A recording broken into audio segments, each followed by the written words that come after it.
bonsoir à tous. J'espère que tout le monde va bien. Je vous présente une vidéo aujourd'hui pour faire un bilan d'un an de ma Tesla Model 3 que j'ai acheté le 27 mars 2021. Hier, elle a eu un an. Et aujourd'hui, je fais cette vidéo. Nous sommes le 28. Et pour vous montrer déjà sur le compteur, c'est déjà affiché 48 000 km. Donc je suis un gros rouleur. Donc 48 000 km en un an. Donc voilà, donc je vous fais cette vidéo vraiment pour faire un bilan et partager l'expérience, cette expérience avec vous. Je vais vous présenter le véhicule, une brève présentation parce que tout le monde connaît déjà ce modèle-là. Et je vais vous montrer tous les accessoires que j'ai pu acheter avant la livraison et aussi au fur et à mesure de l'utilisation. Et bornes de recharge, et puis voilà, mes expériences de trajet en termes de consommation, conduite, recharge, entretien. Garantie les retours au Tesla Service Center pour des reprises au niveau des anomalies, de l'usure ou des dégâts. L'usure, des usures constatées après un an d'utilisation. Je peux aussi vous parler du coût d'achat, des installations, de la recharge.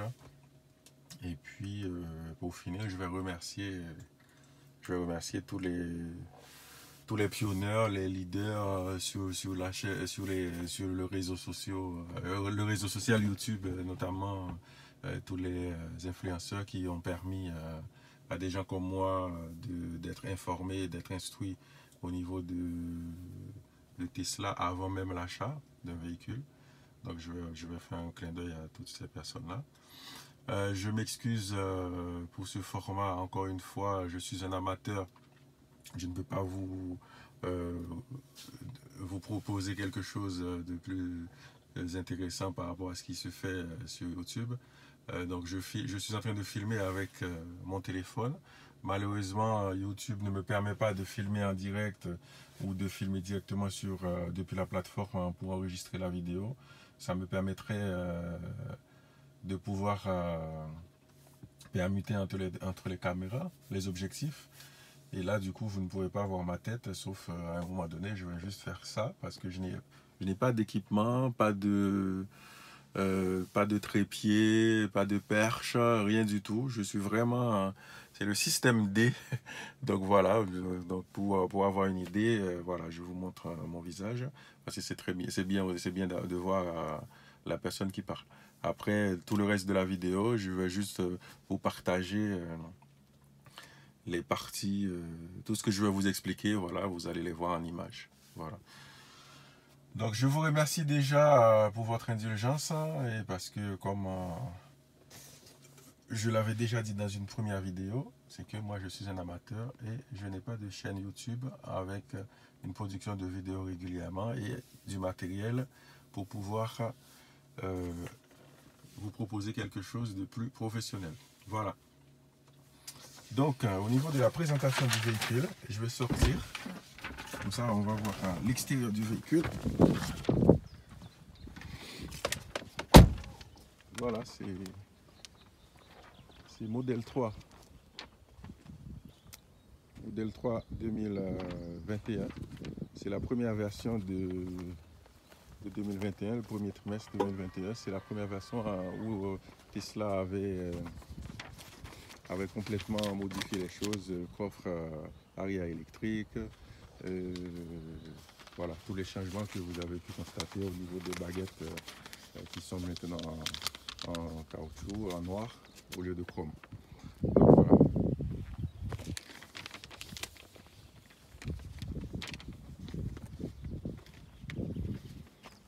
Donc c'est modèle 3 grande autonomie et couleur noire avec option attelage. Parce que je ne peux pas fonctionner sans attelage parce qu'avant d'acheter cette voiture, je roulais en SUV et toujours il me faut une remorque pour pouvoir répondre à mes besoins. Voilà. Donc je vous filme un peu l'arrière du château parce que là je suis chez moi à Mont-Léon. Donc c'est le château fort. Malheureusement je suis de l'autre côté. Donc là on voit que l'arrière du site. Ok. Et puis voilà, c'est au niveau des options, c'est jantes 19 pouces comme vous pouvez le constater. Dès que j'ai acheté le véhicule, tout de suite j'ai acheté des accessoires. Il y avait des accessoires qui étaient déjà là avant la livraison, notamment tout ce qui était rangement pour la console centrale. Voilà, vous pouvez le voir, ce sont des petites choses que voilà, je pense que maintenant ça dépasse les commentaires, tout le monde est au courant, tout le monde sait, parce que même chez Tesla, vous pouvez trouver ce genre de rangement maintenant. Là, ici aussi, voilà, le rangement, et ici aussi, pardon, pour la qualité de la vidéo, hop, tac, peu de rangement.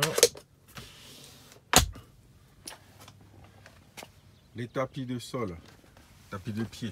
Bon là c'est sur la vidéo ça fait sale parce que je viens de marcher dessus, mais après voilà, c'est seulement le défaut de ce tapis, c'est du tapis très solide, imperméable et c'est salissant. Dès qu'on marche dessus, on voit de suite les traces, mais sinon après c'est le seul défaut qu'ils ont. C'est parfait. J'ai mis, là vous ne pouvez pas le voir, j'ai mis un protège-écran sur l'écran central. Comme ça, ça permet de conserver le matériel dans son état. J'ai mis les deux hooks de protection là pour le siège avant. Ça c'est quelque chose que j'avais déjà montré dans une vidéo. Malheureusement à l'usure, vous voyez ce que ça fait. Au départ, je portais tout le temps une ceinture marron, en cuir marron. Et je ne sais pas si c'est ça qui a détérioré sur le produit. Mais par exemple à droite, il y a quand même quelques traces marron aussi, mais c'est moins visible.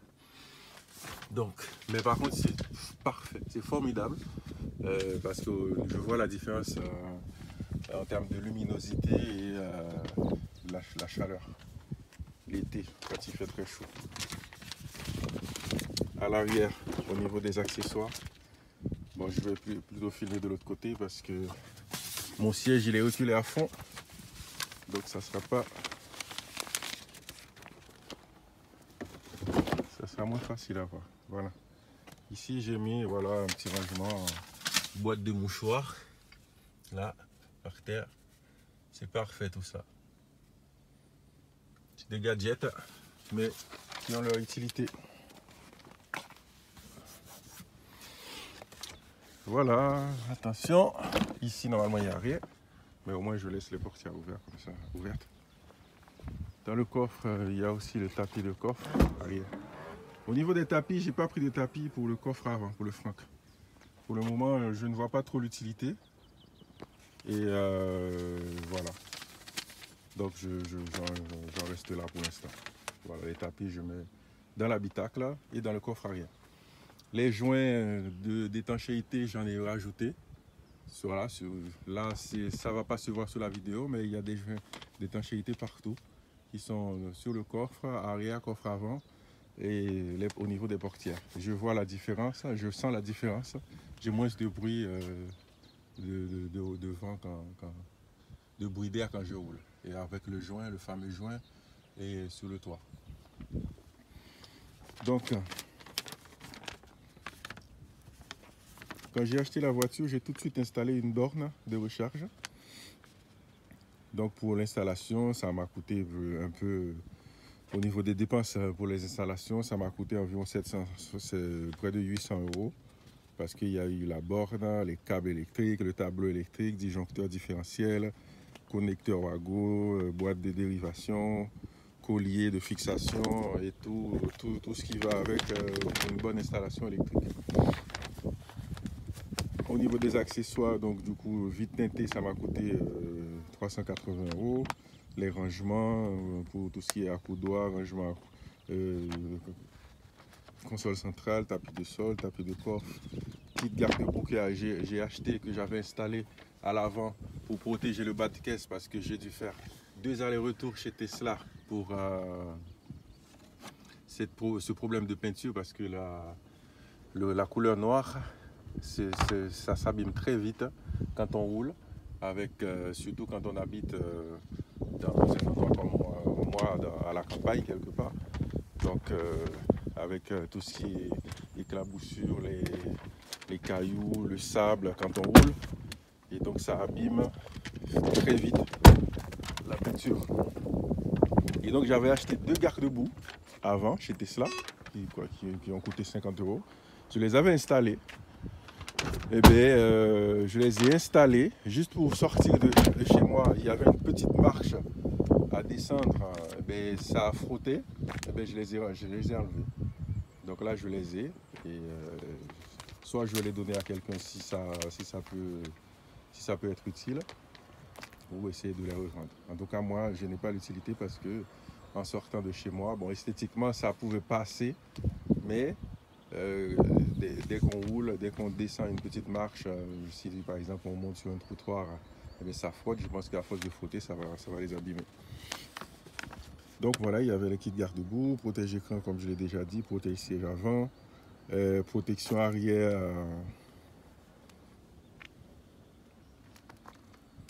soit les joints d'isolation. Et puis, puisque j'ai mis l'option attelage, crochet d'attelage, donc j'ai dû acheter un adaptateur parce que pour la remorque, le faisceau qui est installé sur la remorque, c'est le faisceau standard.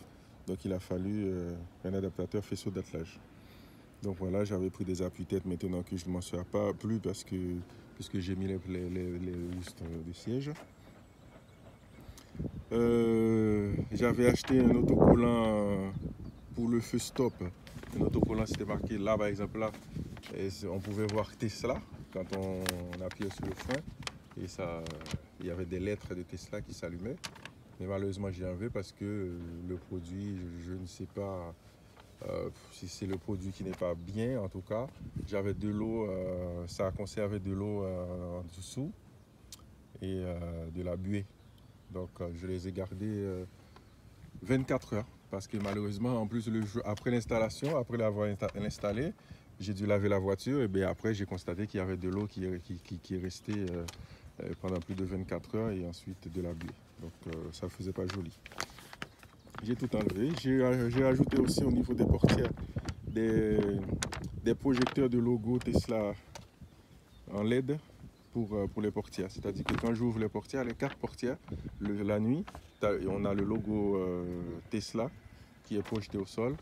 Et voilà, ça fait très joli. J'ai aussi acheté, mais qui ne s'est pas encore livré, des criques de levage, ce qu'on appelle les pads.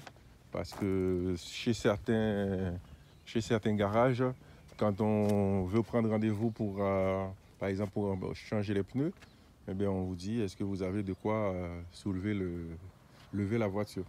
Donc, c'est-à-dire des pads pour qu'ils puissent mettre sur le pont pour lever la voiture.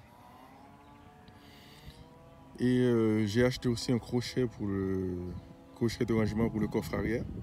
Et puis des rangements aussi pour un petit rangement là pour le côté gauche dans le coffre arrière qui va arriver parce que là vous voyez là j'ai un peu de bazar et bien je vais avoir un peu de rangement. Il y a quelque chose qui va venir se mettre là.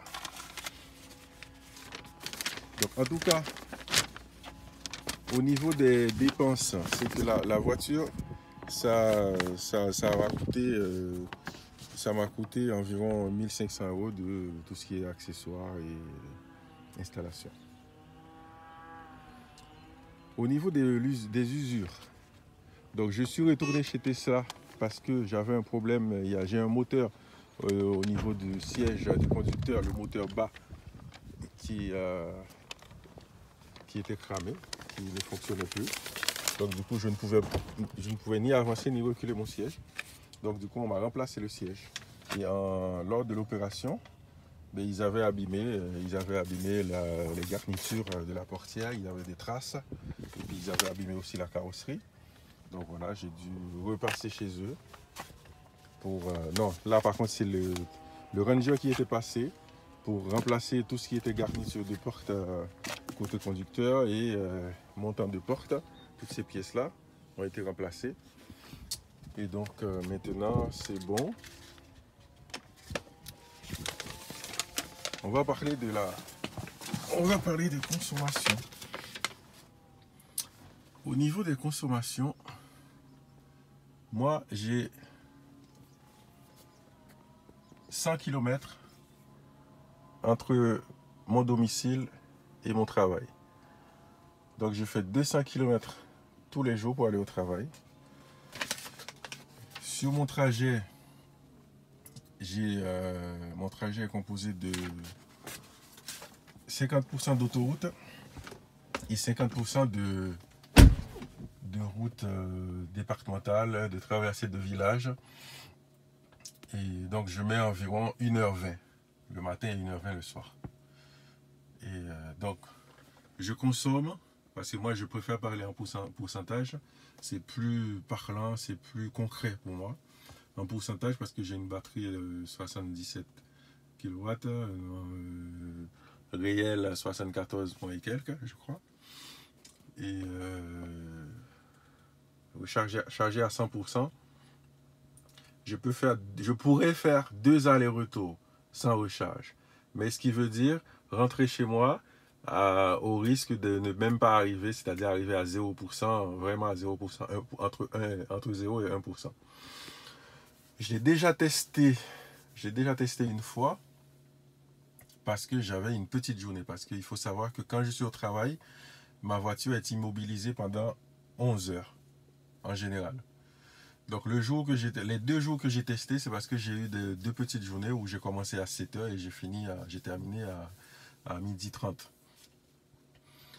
Donc c'est pour vous dire que même avec ma conduite, parce que je n'ai pas changé de mode de conduite, comme quand j'avais le SUV, que quand on sait qu'on a 1h20 de trajet à aller, pareil au retour pour aller au travail et pour rentrer chez soi, on s'amuse pas à rouler, à traîner derrière une voiture qui roule même pas à 80, sur des portions limitées à 80.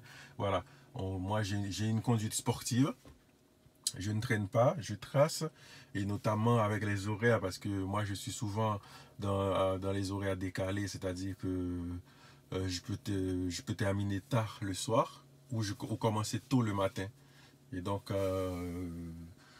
je n'encourage personne à faire d'excès de vitesse, à ne pas respecter les limitations, mais en tout cas, moi j'ai fait mon choix, je roule vraiment toujours 20 km/h au-dessus des limitations, des limitations de vitesse. C'est-à-dire sur les routes à 80, je suis tout le temps à 100. Et je bloque mon régulateur. Et puis la voiture, le système est très fiable. Hein. La voiture s'arrête, ralentit toute seule dans les virages serrés. Mais il faut quand même se méfier parce que des fois, sur certains virages, la voiture ne ralentit pas. Donc il faut être attentif. Il ne faut pas se fier à 100% au système. Je ne sais pas pourquoi, dans certains virages, la voiture va enregistrer qu'il faut ralentir et dans d'autres, on ne peut pas comprendre. Il n'y a pas d'explication. Donc oui, tout ça pour vous dire que la consommation pour 200 km, ça me fait, je consomme 25%. 25%, c'est parce que je compte aussi le temps de consommation sur place avec la mode Sentinelle. Parce que pour mon trajet, je consomme vraiment, que ce soit l'hiver ou l'été, je consomme entre 22 et 24%. Pour moi, il n'y a pas une grande différence. Parce qu'au niveau de la clim ou du chauffage, donc je suis tout le temps, l'hiver, je suis soit à 18,5 ou soit à 19 max quand je suis tout seul dans la voiture. Parce que pour moi, il fait assez chaud, il fait suffisamment chaud. Après l'été, quand il fait pas chaud, quand il fait pas froid, je mets la clim. Pareil, je suis au minimum. Donc je consomme pour le trajet en lui-même, je consomme entre 22 et 24%. 24%, c'est vraiment quand je suis au mode chauffage et puis je suis vraiment à fond quand il fait très froid. Sinon, voilà, c'est plutôt 23%. Et puis après, sur place, je vais consommer entre 3 et 5% maximum en fonction du nombre de passages qu'il va y avoir autour de la voiture. En sachant que je suis garé sur un parking d'un port, dans une zone portuaire. Et donc, du coup, il y a beaucoup de passages, notamment dans les beaux jours, voilà, quand la météo quand il y a une belle météo. Il y a beaucoup de passages, donc ça me fait consommer jusqu'à 5% de batterie pour le mode Sentinelle. Donc pour moi, c'est parfait parce que avec mon véhicule thermique, je ne pouvais pas faire 2 allers-retours en fait. Je pouvais faire un aller-retour et demi, et puis sur le retour, il aurait fallu que je m'arrête pour faire le plein. Je suis très content, très satisfait de cette consommation.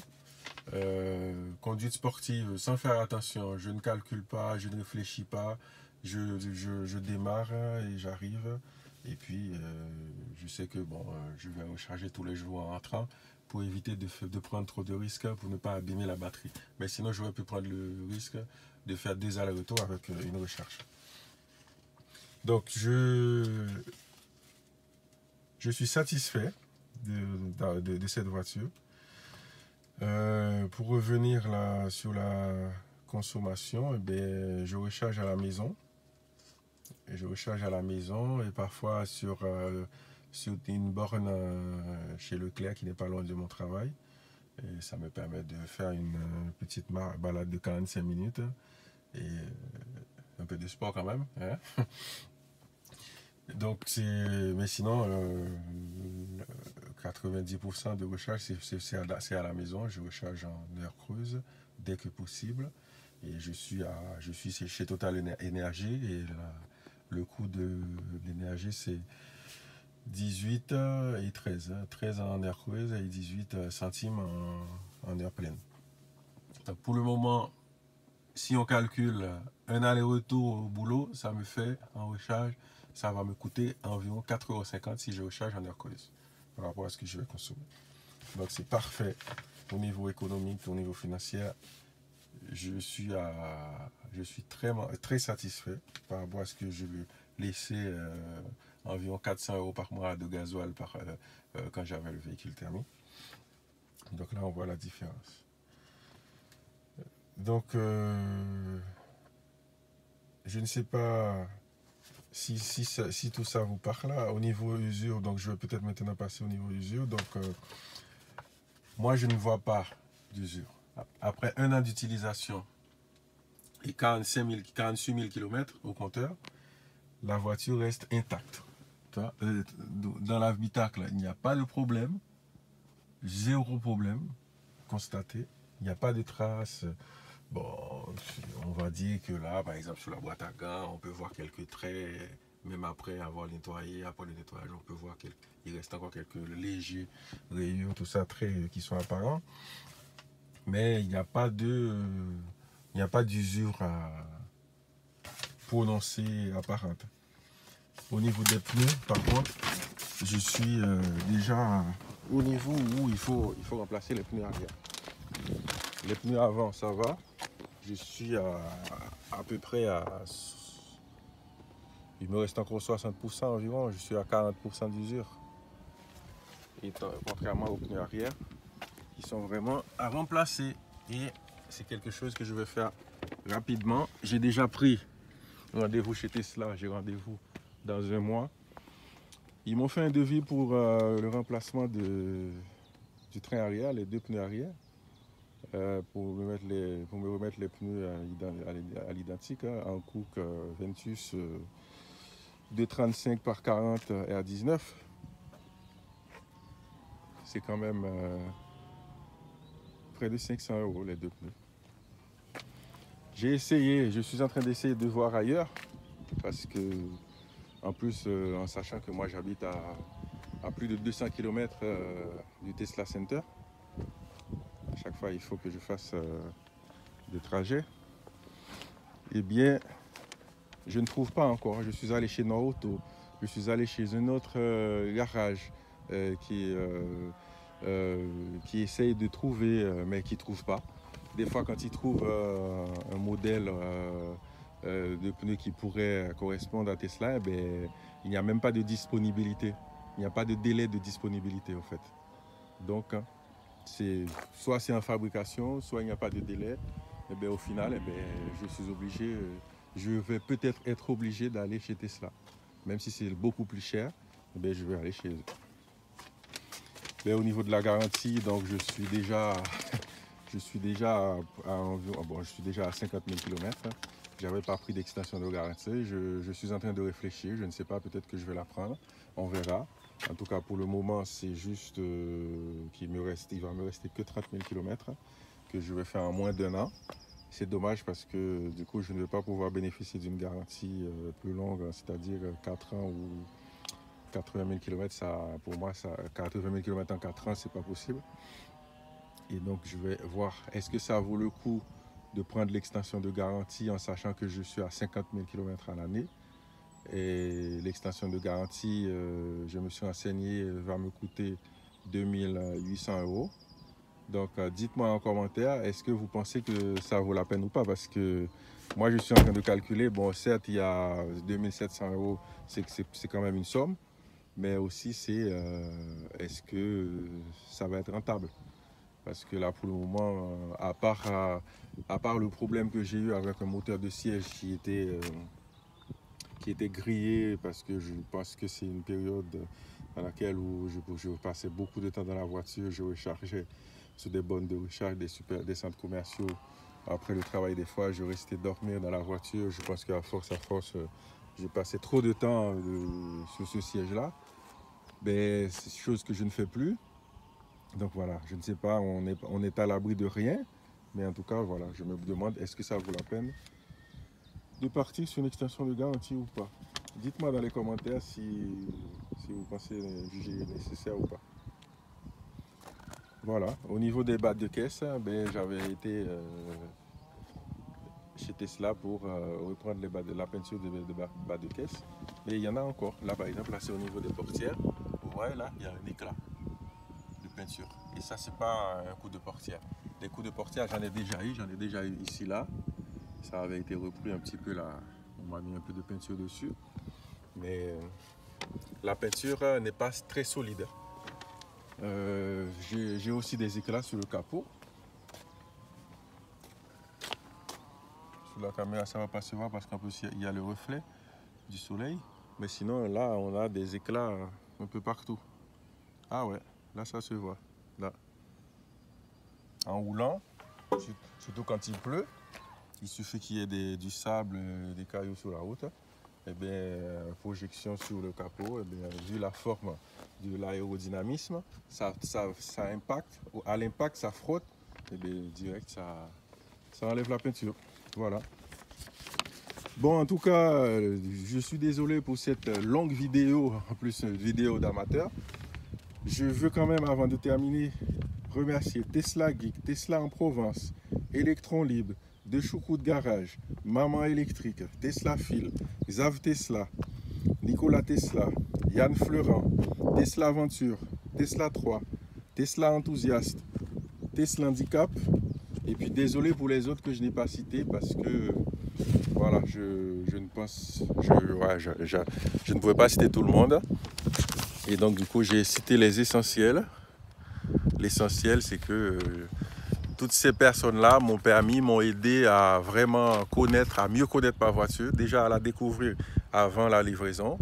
Et maintenant, depuis que j'ai été livré, je pense que je deviens de plus en plus professionnel et au niveau de connaissances grâce à ces personnes-là qui proposent des vidéos régulièrement et avec des astuces, des conseils d'accessoires possibles.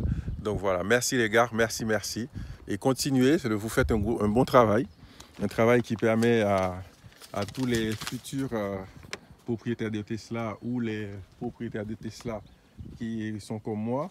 Vous permettez à toutes ces personnes-là de se former, d'être rassurés sur certaines questions, sur tout. Merci encore une fois, merci. Merci à À 3, merci à vous qui avez regardé cette vidéo. Si vous avez été jusqu'au bout, je vous remercie.